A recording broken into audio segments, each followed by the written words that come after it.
3 மாதங்களில் 3600 வீதி விபத்துக்கள்.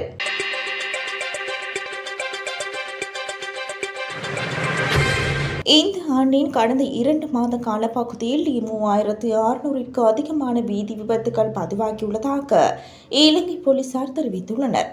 போலீஸ் ஊடக பிரிவு வெளியிட்டுள்ள தகவல்களின்படி ஜனவரி 1ஆம் தேதி முதல் மார்ச் 2ஆம் தேதி வரையிலான காலப்பகுதியில் மாத்திரம் 3642 விபத்துக்கள் பதிவாகியுள்ளன.